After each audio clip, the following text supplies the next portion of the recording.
Bien, gracias.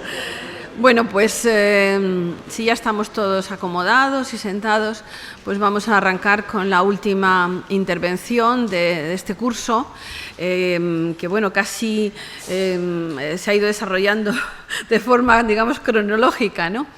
Y ahora pues parece adecuado cerrar todo este ciclo con la intervención de Amparo Serrano de Haro Soriano, buena amiga, compañera de hace ya muchos años y profesora titular en el Departamento de Historia del Arte de la UNED y una persona con una trayectoria investigadora y también con otros perfiles realmente interesantes.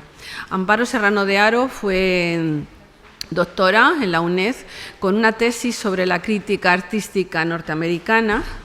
Ella tiene una formación en Estados Unidos, en Nueva York, y bueno, dedicó su trabajo a todos estos críticos, todo ese movimiento artístico norteamericano de finales del siglo XIX y comienzos del XX, que bueno, pues cuando yo estaba oyendo las ponencias de estos días, pues tiene mucho que ver con lo que fue en su tesis, que está publicada, no recuerdo ahora mismo cuál es el título, pero bueno, ya quizá luego, digamos, lo digo para que lo puedan retomar si les interesa, porque está publicada por la editorial UNED. Ella siempre ha compaginado su investigación con la creación literaria, o sea, es una escritora que bueno, ella dice que todavía le queda mucho, pero ha dado determinados golpes, yo creo, de efecto, ¿no? Siempre ligando la faceta del arte con la literatura, ¿no? Su primera novela, que se llamó Mujeres de mármol, hablaba de todo ese contexto artístico muy ligado al tema, por ejemplo, de los prerrafaelitas, y era realmente un libro espectacular. Hay otra segunda novela que me vas a permitir que lo diga porque el título de la conferencia también tiene un poco relación, era Nocturno de Nueva York, de esa imagen de la ciudad percibida a través, y bueno, y luego otra novela posterior que yo creo que comentamos, no sé si fue el curso pasado o el anterior, porque se acababa de presentar, que era... Sí, por eso, que se hizo la presentación también en el museo sobre casi una biografía o autobiografía novelada de Artemisia Gentileschi. Creo que ella ha sabido compaginar esos dos aspectos, ¿no?, de la investigación y de la crítica, de la creación literaria.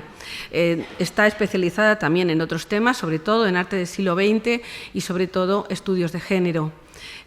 Ahora mismo está embarcada en una investigación sobre las mujeres surrealistas, que espero que la lleve bien encauzada, porque a pesar de todos los problemas docentes, pues bueno, uno pretende hacer otras cosas al margen.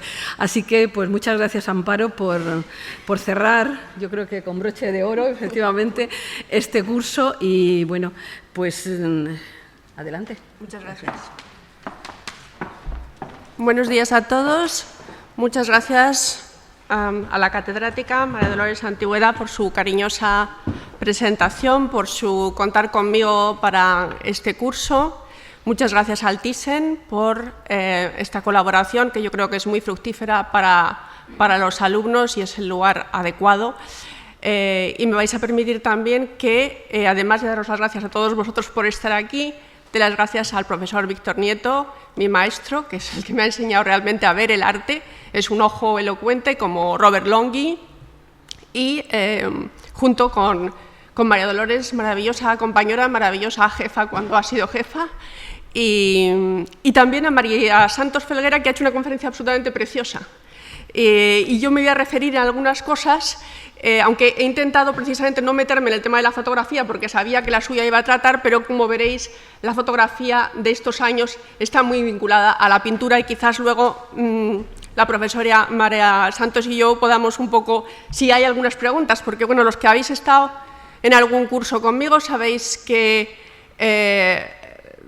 soy una profesora de talante, digamos, liberal, y las preguntas no me molestan. Me parece que es la forma para que mucha gente que no ha captado otra persona hace la pregunta que querrían oírme. También me parece que es una forma del profesor desarrolle más sus ideas y las tiene que dar de una forma un poco esquemática. Realmente sois un grupo muy variado, de variados niveles de conocimiento, y nosotros pues a veces hay cosas que las damos por hechas y no profundizamos suficiente, y otras veces insistimos en cosas que a lo mejor la mayoría sí conoce. O sea que yo siempre estoy a favor de ese intercambio de preguntas, y al final de mi charla estaré encantada de responder. Y la profesora María Santos Felguera, que me antecede, ha dicho que lo mismo, que ella también está de acuerdo también a que haya un turno de preguntas al final de mi intervención. Bueno, todos, yo creo que en esto estamos de acuerdo, todos conocemos esta obra, ¿no? Esta obra de Pollock. Pollock número 3, de 1949. La he puesto aquí, pues, bueno, ya sabéis, como una especie de trampa didáctica para despertar a los que estaban todavía con la idea del desayuno, y también porque yo creo que esto es normalmente lo que se entiende por arte norteamericano cuando hablamos del arte norteamericano. Es decir, que directamente nos saltamos todo lo anterior, del que, por cierto, el Thyssen tiene una colección muy interesante, y nos vamos a los años 50, 60, finales de los 40... Aquellos que sepáis un poco más de arte norteamericano, aquellos que tengáis un nivel de mayor profundidad, sin embargo, me diréis que esto es lo que pensáis. Esto es lo que veis.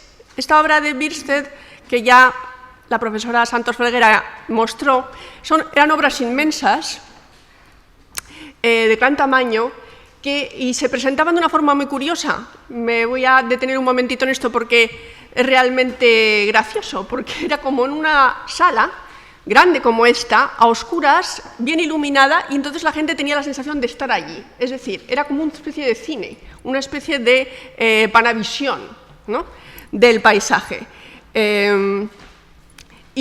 Así se organizaban tournés de pintores con sus obras por las principales ciudades europeas, sobre todo esas obras de Norteamérica y de Hispanoamérica, que era como el mundo salvaje, era toda la mitología de lo salvaje, de lo natural. Eso no era del todo cierto. Ya en estas épocas no era ese mundo salvaje y natural que se presenta como tal, pero sin embargo la mitología artística, la mitología cultural norteamericana e hispanoamericana, pero sobre todo la norteamericana, que es donde se pierde, digamos, el grado de civilización natural más pronto, funcionaba con esa imagen. Era la imagen que daban a Europa y era la imagen que daban de sí mismos. Eso nos va a crear un conflicto muy interesante cuando empiece a llegar a Estados Unidos las vanguardias, ¿no? El periodo que yo voy a tratar aquí con vosotros va a ser el del Armory Show, que como todos sabéis es de 1913 a la creación del gran museo de arte moderno, el MoMA, referencia indiscutible, y ese periodo, sin embargo, va a ser muy controvertido, y yo voy a intentar haceros como una especie de planificación, enseñaros un poco las tribus urbanas artísticas de ese momento, que son muchas y que además realmente están muy mezcladas. Ya veréis que en las dos grandes tendencias que podríamos decir, la cubista y la expresionista, pues hay cubismo en el expresionismo y expresionismo en el cubismo. Es un momento de gran lucha. ¿Por qué? De gran lucha por la primacía. Es decir, Estados Unidos se va poniendo a la cabeza mundial después de la Primera Guerra Mundial, que ya será indiscutible después de la Segunda Guerra Mundial, y entonces, ¿qué pasa? Que los norteamericanos dicen: tenemos el mejor país, tenemos más dinero que nadie, tenemos la mejor literatura, porque los europeos se han quedado ahí en el 19 con Proust. Sí. Y la vida es muy corta para leer a Proust. Entonces dicen, pero ¿qué pasa?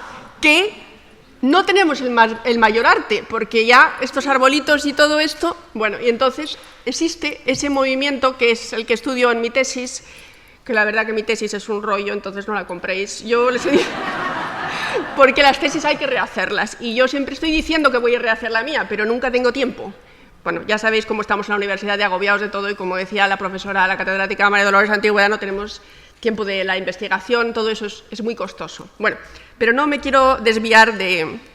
Entonces, estas primeras vanguardias que llegan, la idea que se les ocurre a los norteamericanos, pues es una idea que ya está en el impresionismo, que es, bueno, vamos a tratar la ciudad. La ciudad va a ser el nuevo espacio mítico. Vamos a dejar el campo, vamos a dejar esta idea de América como tierra, ¿cómo se dice esto? Virgen, como tierra virgen, inocente, y vamos a tratar el tema de la ciudad. Va a ser el gran arte norteamericano, el arte de la ciudad. Y esta imagen de Pizarro, que por supuesto todo eso también está vinculado con la fotografía y las imágenes de la fotografía, pero yo me detengo aquí un momento, aparte porque sea la exposición que tenemos aquí, porque esto es muy interesante. Si nos fijamos en esta imagen, que es del 93, solo 10 años antes todavía las imágenes de la ciudad, y esto es un tema que yo estoy seguro que la profesora Santos Felguera y yo podríamos tener un debate interesante, porque, perdonad, esto es.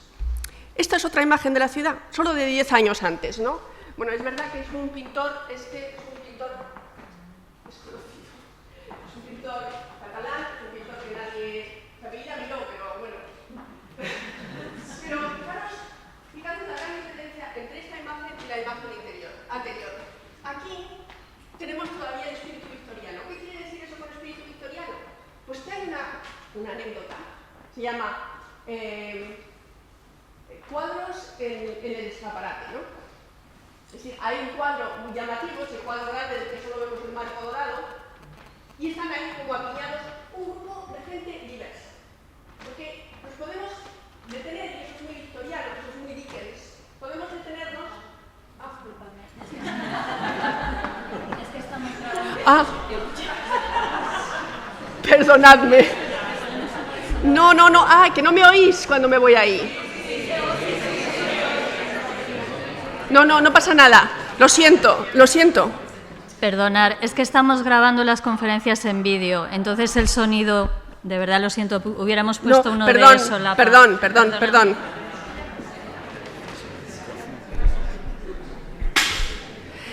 Bueno, esta imagen es un poco Dickens. ¿Qué queremos decir con Dickens? Todos lo sabéis porque todos sabemos quién es Dickens. Quiere decir que cada uno de estos personajes es una historia. Es una historia el niño que va con la compra y se para a atarse los cordones del zapato con el perro. Es una historia, el hombre así con aspecto distinguido y un poco calavera que está encendiendo un cigarrillo. Imagen que, por cierto, se repetirá todo en el arte urbano. Siempre la imagen del hombre encendiendo el cigarrillo es como súper chic, súper moderno, ¿no? Luego, la señora que tiene el bebé, que parece de una clase social un poco más baja que la otra señora con la toquilla. El grupo de los compradores, pues de los posibles compradores, el grupo de los... en fin, distintas clases sociales, todos ahí en torno al cuadro. Esto ya es muy distinto, fijaros, con esto en que las figuras se han convertido en unas motitas. Sí, ese efecto de la fotografía, ese efecto de otra mirada, ese efecto también de otra concepción de la ciudad. De esto habría mucho que decir, el concepto de la ciudad, cómo evoluciona. Es decir, porque es también el concepto de la sociedad, en definitiva. Es decir, de la idea de una sociedad en que la gente puede ser caracterizada, clasificada, estudiada, relacionada de uno en uno, entra el concepto de masa.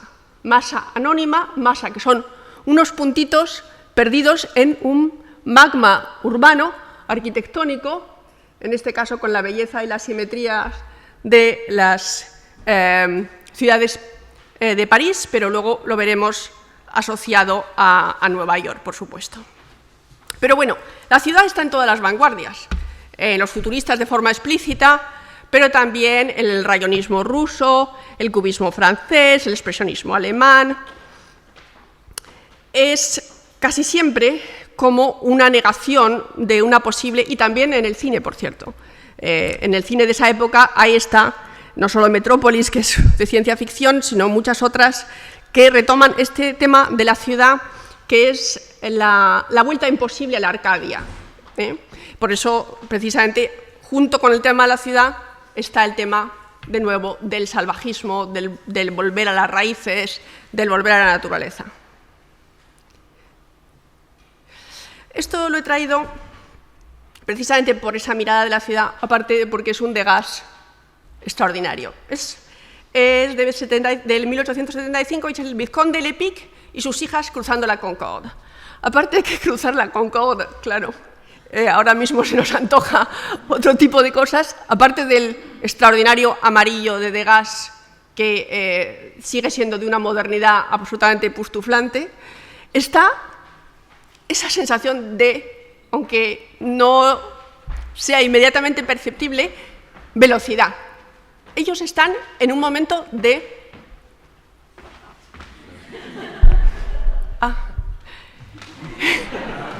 Bueno, en un momento de velocidad. Como vemos, las niñas miran en una dirección con el perro, el padre mira en otro, el peatón en eso. Es decir, es un cuadro utilizando esa inspiración tanto de la fotografía como del grabado japonés típico de Degas, pero es un momento de cruce de itinerarios.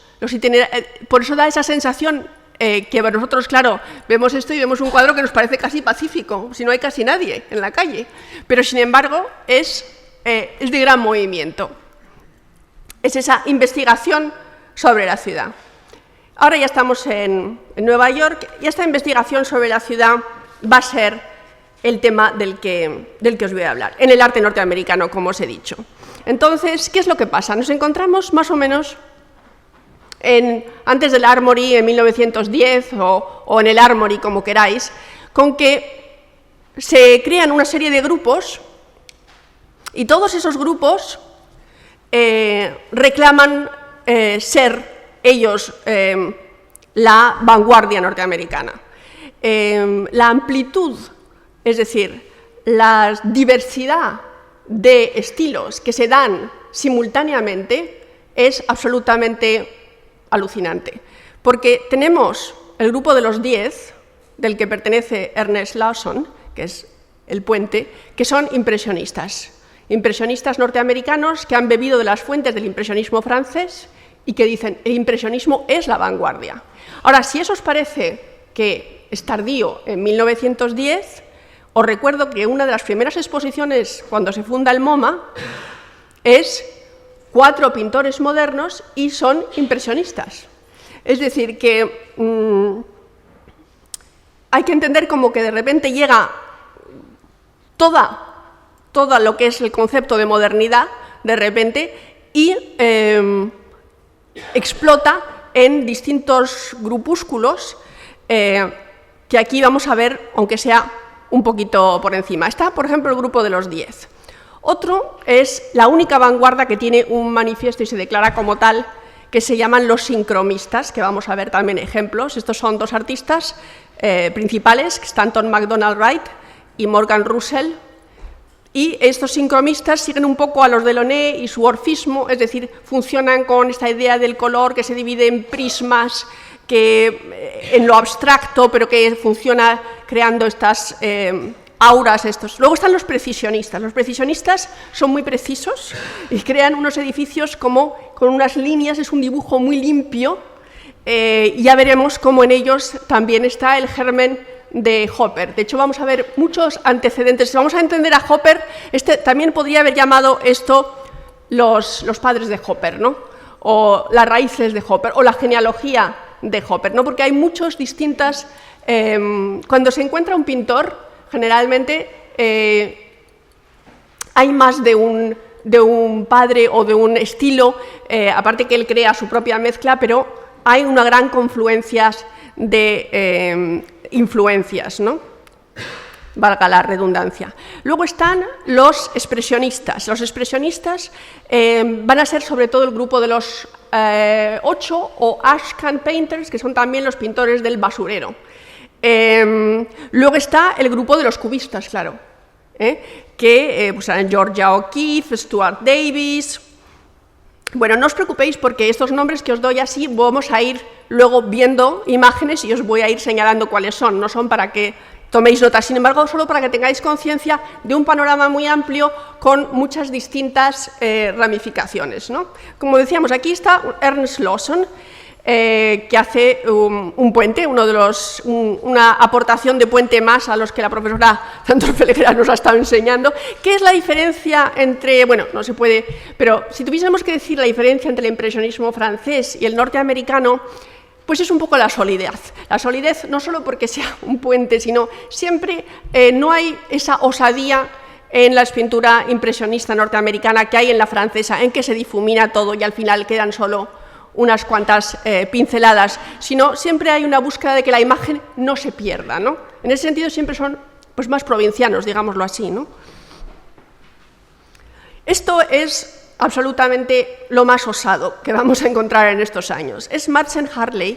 Marcen Harley yo lo he incluido en el grupo de los cubistas, pero en realidad podría ser igualmente un expresionista. Como vemos aquí, ha creado una de esas figuras que mezcla lo simbólico con el juego de formas y de colores. En realidad esto es un monumento que hizo a su amante, un oficial alemán, Karl van, no sé, Fürstenberg, digamos, pero no me acuerdo exactamente, que murió en la Primera Guerra Mundial con 24 años, de ahí está el pequeño 24, que fue condecorado con la Cruz de Hierro. Entonces crea, con todos los elementos de memorabilia, crea este cuadro que es a la vez un símbolo y a la vez, como veis, una especie de collage siguiendo lo que son las reglas del cubismo sintético, porque el cubismo norteamericano va a ser fundamentalmente sintético. Como sabéis,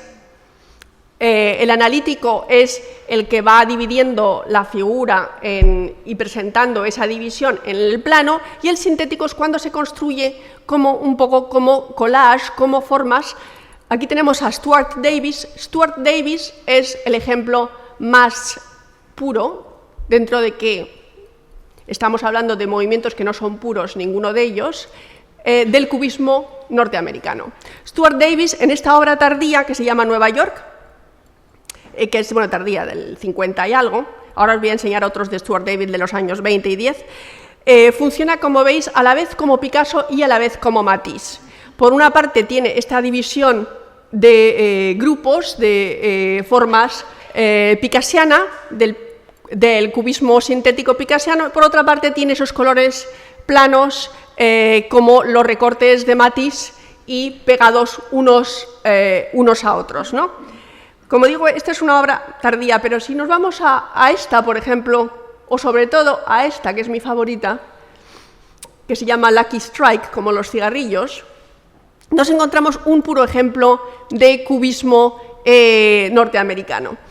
Es que es una cosa que también hay que entender, y es que los pintores norteamericanos que trabajaban en idiomas de vanguardia eran criticados por tal. Es decir, el idioma de vanguardia se consideraba un idioma extranjero. Entonces, los pintores norteamericanos que trabajaban con los idiomas de la vanguardia querían renacionalizarlos o rehacerlos al modo norteamericano. Y esto aquí queda muy claro, porque dentro de que es la típica composición cubista, con pipa, con cigarrillos sobre una mesa, como ese soporte de mesa habitual en Picasso, pues os fijáis que, por ejemplo, el periódico es un periódico deportivo. Y está de nuevo ese afán de los norteamericanos por huir de lo que se considera el arte elitista, sino hacer un arte de las masas, porque ellos también, a la vez que la naturaleza, otra de las características de Norteamérica, de las características culturales, es siempre buscar un arte democrático, un arte para todo el mundo, ¿no? Entonces elige ese periódico, elige la pipa y elige esas cerillas zigzag, ¿no?, de algún cabaret de la época. Vemos aquí Sport, ¿no?, de nuevo esa bajada del arte elitista al arte para todo el mundo, al arte para las masas, por así decirlo, ¿no? Entonces funciona esto sería el ejemplo más, digamos, interesante de la intersección entre el cubismo, que es un movimiento elitista, que es un movimiento de vanguardia, leído o remanufacturado por un artista norteamericano y traducido al idioma norteamericano, que sería un idioma democrática incluso en arte, ¿no? Bueno, aquí esa es Stuart Davis, aquí tenemos a Charles Demuth. Charles Demuth también trabaja con algo que podemos decir que está entre el cubismo, el expresionismo y entre el cubismo, el expresionismo y el simbolismo, ¿no? Aquí vemos que esto es como una especie de visión debajo de un túnel de un metro número 5. A la vez, bueno, vemos las farolas, estas farolas que en el título de mi conferencia dije que eran como a la luz de la luna eléctrica, siempre funcionan como reemplazantes de la luna. Digamos que como la luna es el protagonista por excelencia del cuadro romántico, todo a la luz de la luna, no sé qué, no sé cuántos, entonces cuando se hace un arte urbano, cuando se quiere crear este arte urbano, hay una equivalencia o una traducción de los elementos naturales románticos en elementos cotidianos, en elementos de la ciudad, en elementos realistas, ¿no? Entonces, sin embargo, esto es el Charles Demuth más fácil de leer como precisionista, ¿eh? Este es uno de los precisionistas. Vemos la limpieza del trazo, que es casi como un trazo de arquitecto, y algunos aspectos muy típicos, las fábricas, esa sensación de progreso. También vemos el gran letrero de publicidad, ¿no? También recordemos que Scott Fitzgerald empieza el Gran Gatsby en torno a un letrero de publicidad. Eso era parte del paisaje urbano norteamericano. Lo reclamaban, digamos que podría ser como un antecedente de lo del graffiti. Es decir, en realidad se trata de incorporar elementos de la vida cotidiana y convertirlas, mitificarlos, convertirlos en elementos culturales, en elementos que reciben un tratamiento artístico, ¿no? Y estos, espero no estar yendo demasiado deprisa, estos son los sincromistas. Los sincromistas, como vemos, no tienen demasiado interés, la verdad, porque esto es como que ya lo hemos visto 1000 veces, o sea, lo hemos visto en Europa. Es verdad, es que esto no me digáis que no recuerda a los Delaunay, que no recuerda a los rayonistas, que no recuerda a los futuristas. Es decir, cuando hacen su propia vanguardia, los demás no hicieron manifiestos, no quisieron meterse, o sea, estaban en grupos y ya os explicaré luego, si tengo un momento. Estaban en grupos porque había, por supuesto, había galerías, había intereses de los museos que luego serán, o sea, está el Museo Whitney, lo que luego será el Museo Whitney, que está a favor del expresionismo alemán, está el MoMA, que va, digamos, sus campeones van a ser los cubistas franceses y los impresionistas. O sea, hay grupos de interés, por supuesto, en el arte, ¿no? Porque el arte se vende y entonces se crean grupos de interés, que son galerías, que son museos, que son patrones, que son compradores de arte, que quieren que sus obras que ellos compren se vean revalorizadas, no quieren que de repente el día a mañana desaparezcan, porque hay escritores que escriben en periódicos que también apuestan por determinadas tendencias y claro, si este periódico apuesta por esta tendencia, quiere que esa sea la tendencia que va a triunfar, que va a ser, o sea, siempre hay que tener en cuenta estas amalgama de intereses, ¿no? Pero en fin, esto sí es importante que os lo traigo porque digamos es la traducción más simplista de lo que son las vanguardias europeas en vanguardias norteamericanas. Ellos ponen un nombre, ponen un estilo abstracto que, como veis, toma de muchas fuentes y crean ahí su pequeño reducto de obras que, sinceramente, no han pasado mucho a la historia, ¿no? Aquí tenemos una obra mucho más interesante. Este es Max Weber. Y como vemos, por supuesto, pensáis en Duchamp. Duchamp ya, por cierto, ya está en Nueva York.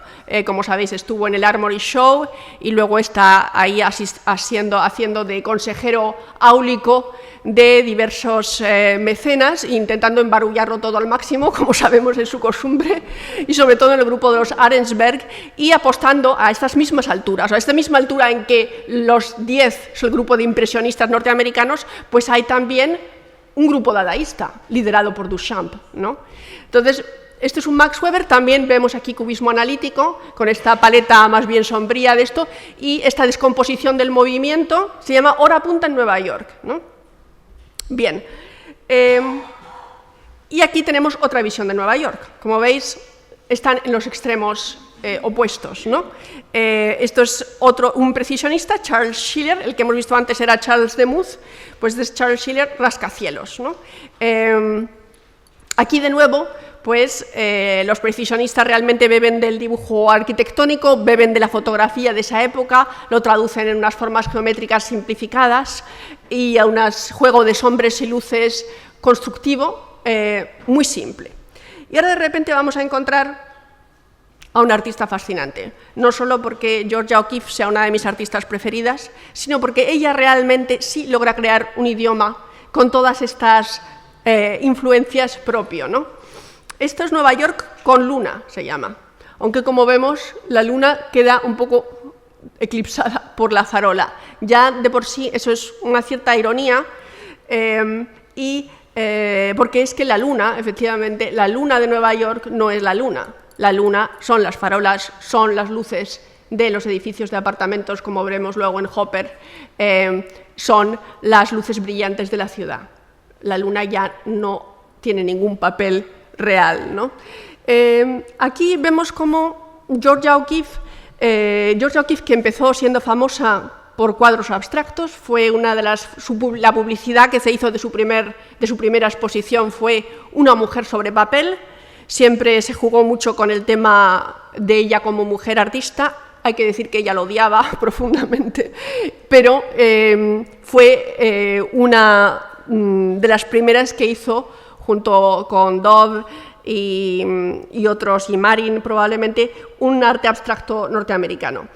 Pero luego ella se casa con, bueno, no se casa, pero se va a vivir con este famoso fotógrafo Stiglitz, forma parte del grupo de artistas que Stiglitz va a intentar proyectar hacia el primer plano, y estos artistas funcionan mezclando elementos que vemos a la vez que son constructivos y expresionistas. Expresionistas por el carácter empático, por el carácter, como diríamos, emocional de las imágenes, y cubistas por el lenguaje de las formas, ¿no? Aquí además se produce una cosa del círculo de Stiglitz, al que pertenece Georgia O'Keeffe, que es el tema de las equivalencias. Stiglitz cree que el arte abstracto lo leemos emocionalmente. Si lo leemos emocionalmente podemos entenderlo. Si cuando vemos, y aquí por ejemplo sería un ejemplo muy didáctico, porque se juega con los colores, el rojo y los tonos cálidos que van hacia los tonos fríos, los tonos cálidos de la ciudad, del movimiento, del ajetreo, hacia el elemento lírico de las nubes, del esto, pero centrándonos en la escala de la ciudad, ¿no? El mismo semáforo rojo entra a jugar, y a la vez esto es un juego de líneas curvas, de líneas rectas y círculos, y a la vez es una imagen realista. Es decir, podemos leerlo como abstracto y podemos simplemente con una combinación, digamos, acertada de oscuros y claros, de fríos y cálidos, en fin, podemos leerlo como un cuadro abstracto, y también podemos leerlo como una vista de la ciudad, ¿no? De hecho, las vistas de la ciudad, aquí de nuevo tenemos esto se llama calle, pero realmente es un desfiladero. Es verdad que en Nueva York muchas calles tienen ese cierto aspecto de desfiladero, pero fijaros, sin embargo, cómo, contrariamente a los precisionistas, que eran tan precisos y que eran unas líneas tan de arquitectura, como aquí todo es mucho más orgánico, con la farola al fondo. Es decir, esto podría ser simplemente una montaña, podría ser dos montañas, y juega con esa ambigüedad. De hecho, O'Keeffe luego más tarde va a ser una de las grandes paisajistas. De hecho, estuve un poco tentada en hacer una conferencia sobre O'Keeffe, pero como ya había hecho una en la Fundación March, que además creo que está en YouTube o algo así, dije, bueno, no, vayamos a esto. Pero, o sea, su progresión natural va a ser hacia el paisaje de Nuevo México, que es donde vivió desde la mitad de su vida hasta el final, y creando unos cuadros que cada vez van perdiendo más esa ambigüedad que yo creo que es fascinante de esta época, y más se van convirtiendo en un realismo depurado, pero menos interesante. Otro puente, y este es Joseph Stella, se llama Paisaje Americano. Bueno, es el puente de Brooklyn, ya sabéis todos esa fascinación que nos decía la profesora de la conferencia anterior sobre los puentes como símbolo de modernidad, como arquitectura de hierro, muy depurados, muy sin adornos, como ha desarrollado también la profesora Dolores Antigüedad en muchos trabajos, ¿no? Esa arquitectura industrial. Y aquí, pues, descompuesto en este idioma cubista que ya conocemos, de formas y con este prisma de colores más bien apagado que permite ver los distintos planos de la imagen, ¿no? Y aquí entramos, esto no es que nos hayamos ido al siglo XIX, aunque ya sé que lo parece, no, esto es principio del XX, estos son los pintores del basurero, es decir, hasta ahora hemos visto sobre todo los cubistas con expresionistas, ahora vamos a ver los más expresionistas, los considerados más expresionistas. Bueno, me olvidaba deciros, no querría dejar de mencionar en todos los pintores cubistas cuál es la introducción del cubismo en Estados Unidos. Obviamente es los hermanos Stein, ya sabéis que tienen ahí su casa en París. Desde esa casa no solo nos han dado un relato un poco peculiar, pero muy en el centro de las cosas, en el ombligo del mundo parisino de lo que era la vanguardia de esos tiempos, la amistad de Gertrude Stein con Picasso, del que quedan muchos elementos. Antes de Gertrude estaba su hermano Leo. Leo pensaba que con el cubismo iba a ser como el gran nuevo estilo. Lo que no pudo nunca recuperarse es que a los 10 años el cubismo diese pie a otros muchos estilos y quedase arrumbado en el pasado, ¿no? Pues Leo Stein y Gertrude fueron los grandes impulsores del cubismo. Los norteamericanos, que entonces tenían mucho dinero, como sabéis, bueno, y todavía, bueno, pero digamos que iban a Europa y compraban todo lo que podían. Al principio compraban siempre Renacimiento, ¿no? Luego les dio por el impresionismo. Y luego a través de grupos de conoscendi, de intelectuales que estaban en el París de los años 10, los años 20, pues empezaron a soltarse y a comprar obras vanguardistas. Y esencialmente los hermanos Stein apostaron por el cubismo, ¿no? Bien, pues esto es más local, como vemos. Este es Robert Henry, también es Nueva York. Nueva York bajo la nieve. Bueno, es un Nueva York de principio de siglo, como vemos por el carricoche tirado con el caballo. De nuevo tenemos la omnipresente farola, ¿no? De eso justifica un poco mi título, para que veáis que no era simplemente así un arranque literario, sino que tenía una base iconográfica, digamos, en los cuadros. Y este Nueva York bajo la nieve se presenta un poco similar, aunque totalmente distinto, al cuadro que hemos visto antes de Georgia O'Keeffe y de los desfiladeros, ¿no? Pero es verdad que son edificios muy grandes, que parecen oprimir, que parecen dirigir la luz en línea recta. Y entonces Robert Henry creó un grupo en torno a sí mismo de artistas que lo que querían no era tanto traer las formas de la ciudad, sino el espíritu de la ciudad. El espíritu de la ciudad, sí, eso es una cosa bastante complicada y merece un poco de explicación. Todos estos son unos artistas, estos y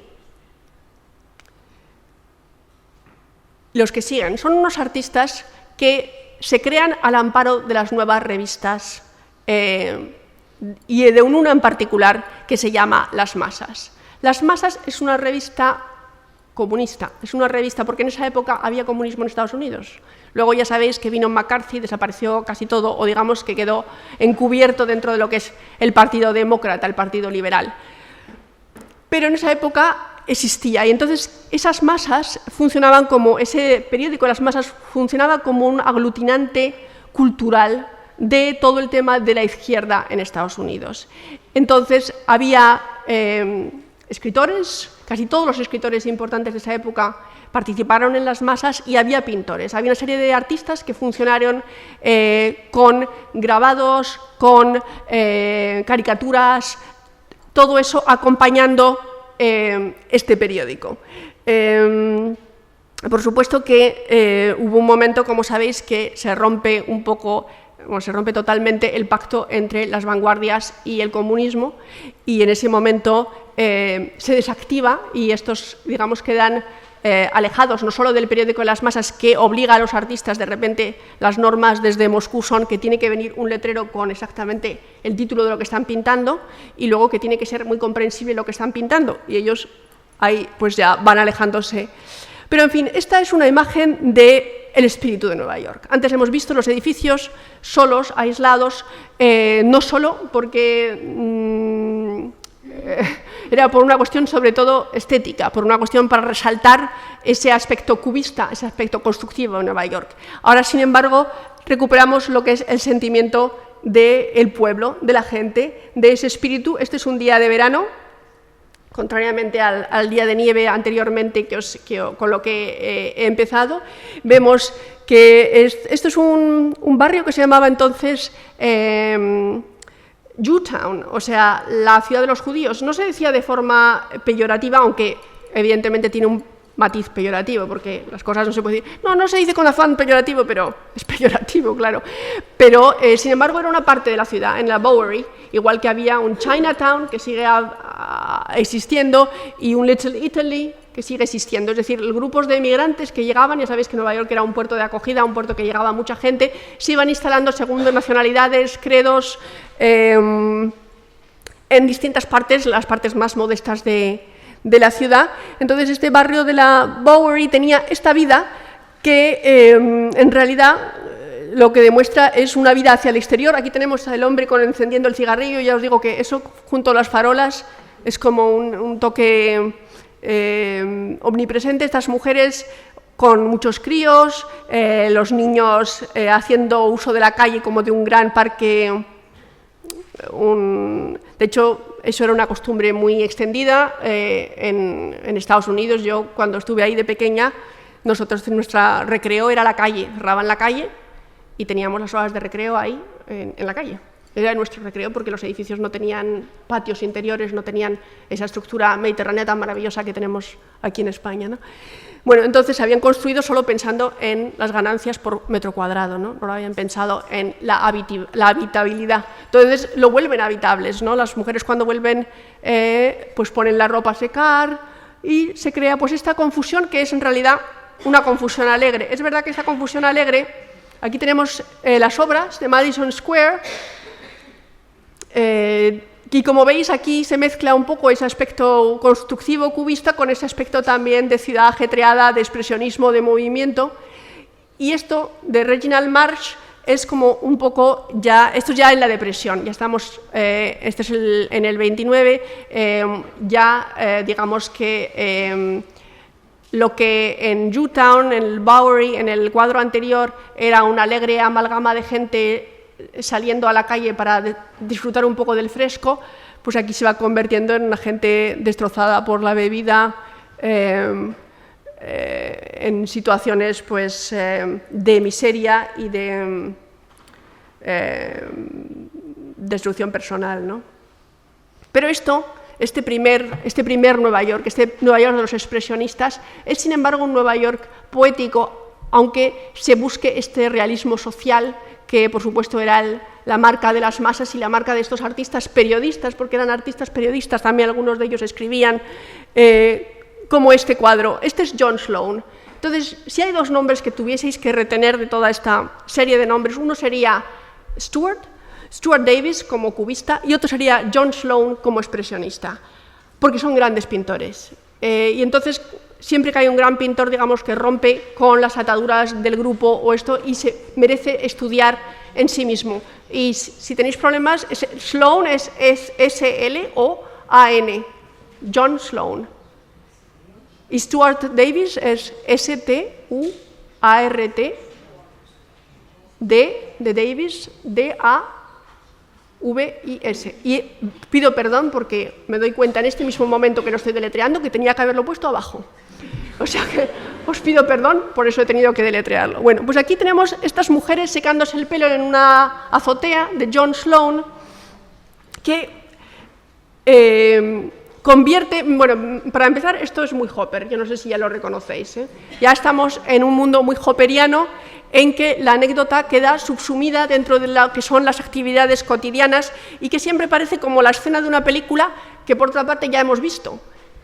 Nos falta el principio y el final, pero la película la conocemos, ¿no? Mujeres al sol, y este también es de John Sloan, esta maravilla de transbordador. Este es el transbordador que llevaba de Manhattan a Queens o a Brooklyn, a los sitios. Y entonces vemos cómo esta imagen de este pasajero, de nuevo en un mar un poco tormentoso, bueno, veo ahora mismo, junto con vosotros, que la fotografía está muy mal, porque no recoge esta riqueza de marrones, de platas, esta riqueza tan poética de la imagen, esta riqueza lírica. Entonces, eso es lo que a mí me parece fascinante de Sloan, cómo representando cosas absolutamente cotidianas lo convierte en gran arte. En realidad está muy emparentado con Sargent, con todos los grandes artistas de fin de siglo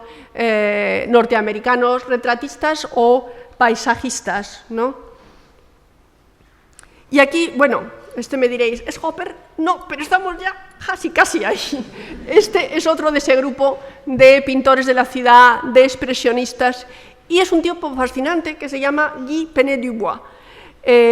Aquí vemos cómo va convirtiéndose, sus figuras van adquiriendo ese aire un poco de maniquís, que está en el límite de Hopper.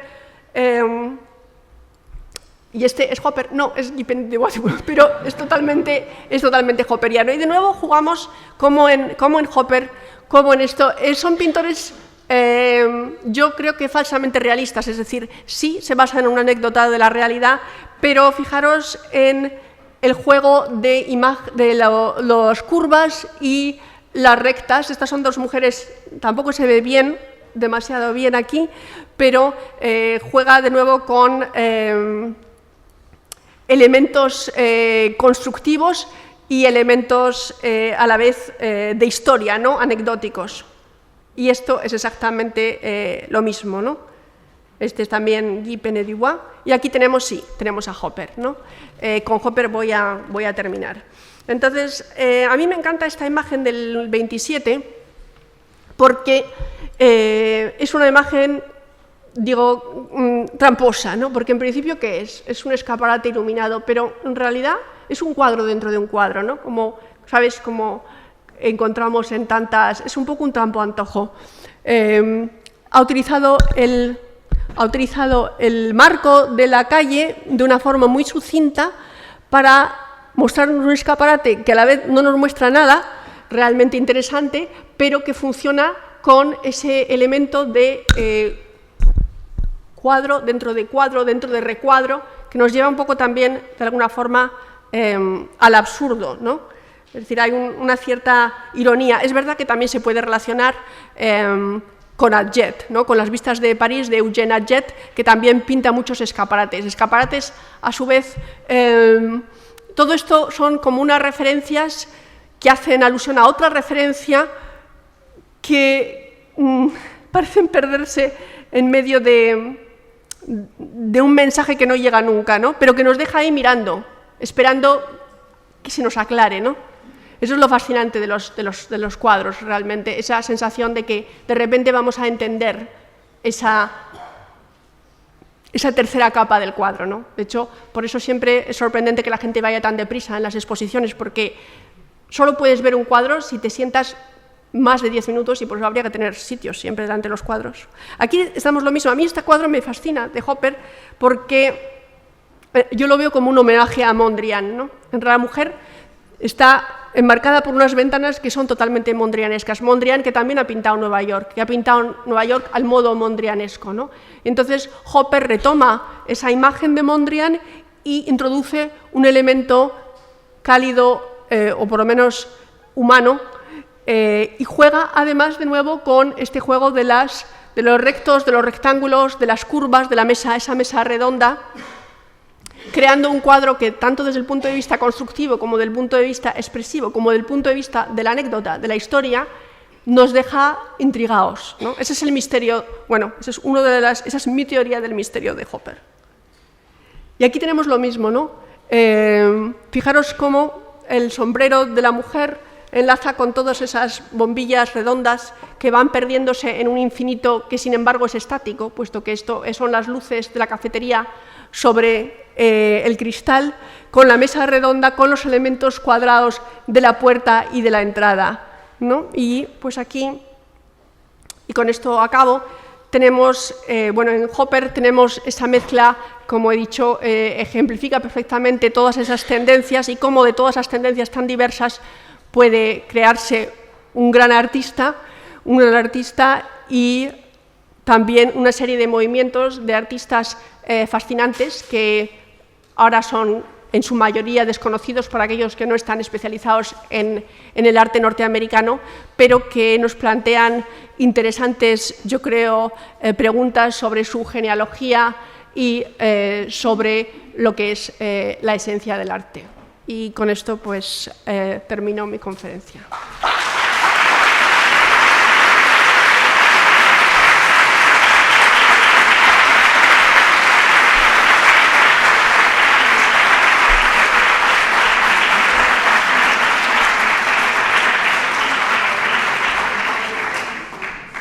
Bueno, entonces, ¿tenéis alguna pregunta? ¿Hay algo, aunque no sea una pregunta, os apetece comentar algo? No,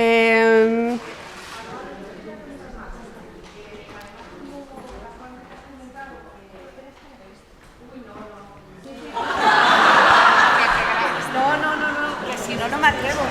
Es que me da corte. Ay, qué vergüenza. Bueno, como has comentado además que la figura de Georgia O'Keeffe, que lo conoces, en algún sitio he leído, alguien ha defendido una tesis que la pintura de mujeres es diferente. ¿La qué? La pintura de mujeres es diferente, la pintura que pintan las mujeres. En los dos cuadros que hemos visto, en el primero, yo quiero ver, defendiendo esa teoría, que es un cuadro pintado por una mujer, pero sin embargo no tiene nada que ver con el segundo. ¿Sabes a qué rollo me refiero? Al rollo de las nubes, tal, no sé qué. Quería saber tu opinión sobre eso. Bueno, pues muchas gracias. Es una pregunta muy pertinente y yo creo que todos te agradecemos que hayas tenido la valentía de hacerla. Yo no creo en eso, tengo que decir. Yo no creo que... Es decir, creo que todos los individuos, según raza, color, experiencias personales, pertenencia a un estrato u otro de la sociedad, todo eso se va a ver en sus obras, pero no creo que exista fundamentalmente una diferencia entre obras de hombres y obras de mujer. Yo creo que aquí Georgia funciona con estos idiomas de los que hemos estado hablando, estos idiomas artísticos. Desde luego su percepción de la amenaza, aquí creo que vemos como que parece que los edificios casi se van a caer encima de ella, de la gran ciudad. Esa percepción de la gran ciudad como amenaza está también en otros artistas masculinos, ¿no? No es decir, los sentimientos más esenciales que todos compartimos, el temor, el placer, el agrado, la iluminación y la depresión, yo no creo que tengan realmente, no se puedan ascribir de forma de género, ¿no? Francamente. Creo que luego cada uno tiene su historia personal y creo que el ser una de las pocas mujeres de esta charla que realmente ha logrado triunfar, porque Georgia O'Keeffe, de todos estos artistas que os he leído, es más conocida. Yo os he dicho Stuart Davis y John Sloan. ¿Por qué no os he dicho Georgia O'Keeffe? Porque pensaba y pienso que de todos era la que más conocíais, era la única quizás que realmente no teníais ninguna duda. Entonces eso dice mucho, yo creo, de su personalidad, de ella, de su ambición y de su estrategia para situarse como artista, porque no hay que olvidar que la posteridad también es una cuestión de estrategia, no creáis que es una cuestión exclusivamente de suerte, ¿no? Ahí tenemos el triste caso de Van Gogh y la estupenda conferencia, estoy segura, que dio mi compañera y amiga Victoria Soto sobre la falta de estrategia, ¿no?, de Van Gogh, y luego la superestrategia de aquellos que adquirieron sus obras, ¿no? Entonces, bueno, pues te agradezco que hayas tenido la valentía de hacer esa pregunta y no os deis corte porque nosotros acabamos de estar aquí y también siempre es un poco, a mí cuando era joven y empezaba me daba siempre mucha risa, ahora ya no, pero quiero decirte, es una cosa natural y es también la posibilidad de que tengamos un diálogo, es decir, yo tengo cosas que os puedo a lo mejor hacer que disfrutéis más el arte o que os pueden aportar intereses, o si estáis en la carrera artística, pues encantado de ayudaros en lo que sea, si luego queréis venir a verme o lo que sea, y igualmente la profesora que me ha antecedido, que también ha hecho una charla muy abierta y llena de preguntas. Entonces, nosotras estamos aquí para que, digamos, os aprovechéis de la ocasión. Ahora, eso es una cuestión vuestra. Claro. No hay más valientes, ¿eh? Sí.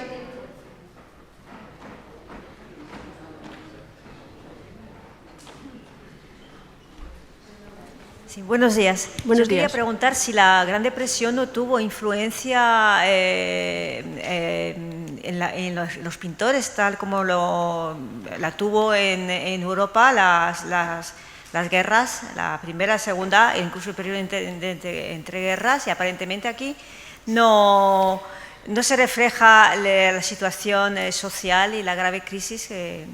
No, tienes razón, es una pregunta muy pertinente también y te lo agradezco. Yo pensaba que lo había un poco dejado esbozado, es decir, el cambio de mentalidad que se produce después de la Primera Guerra Mundial, que es justo, coincide con el Armory, con el reflujo del Armory Show, y como después de la Segunda Guerra Mundial. Pero es que, como os dije, mi charla es de los años 10, o sea, de 1913 a 1929, que es justamente cuando empieza, es la caída de Wall Street. Todo eso os he traído a Marsh, pero sin embargo tu pregunta es fascinante porque existe un grupo de artistas que trabajan justamente en esa línea social realista. No tengo aquí ninguna imagen.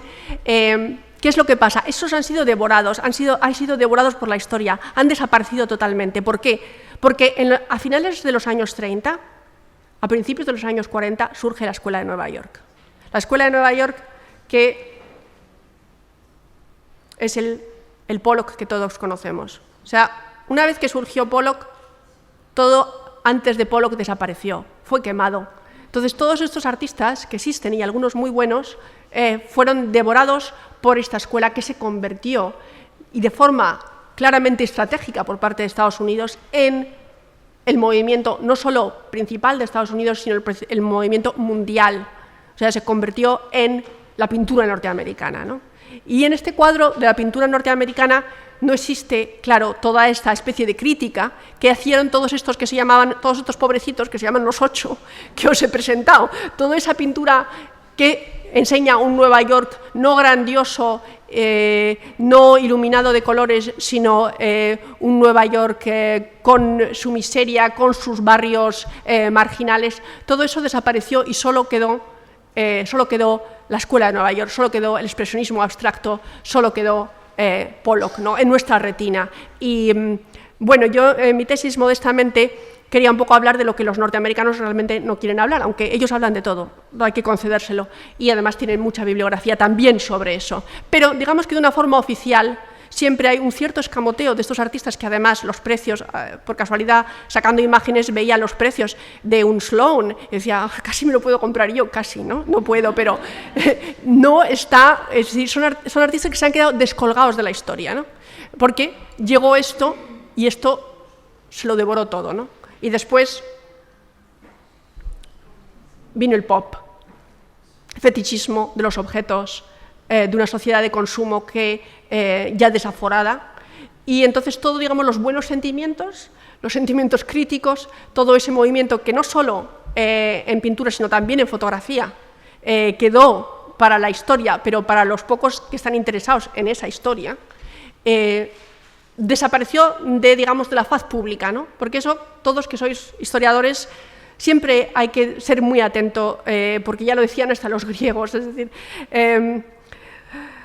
la historia la escriben los vencedores y ellos escriben la historia como les interesa. Nuestro trabajo como historiadores es recuperar aquellas líneas de pensamiento, aquellas vidas, aquellos artistas que han perdido y que, sin embargo, deben de ser recuperados para la historia, ¿no?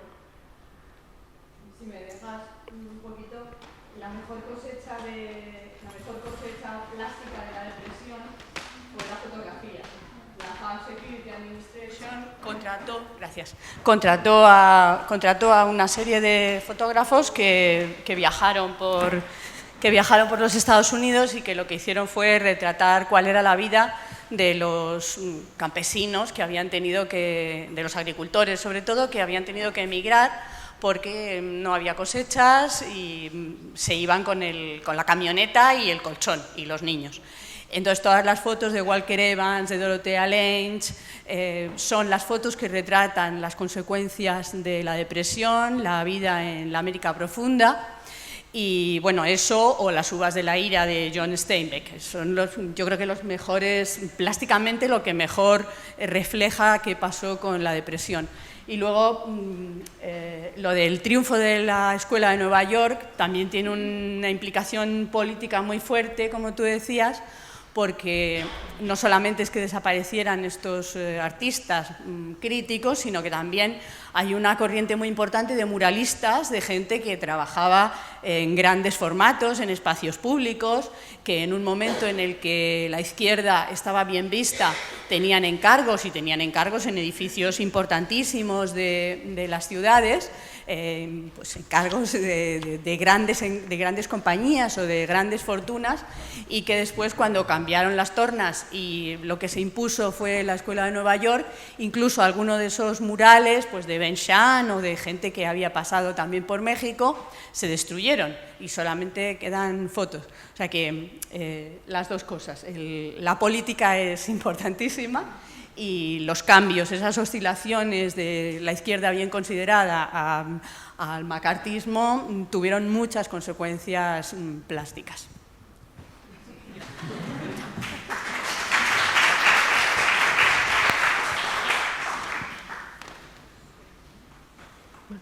Entonces ya está.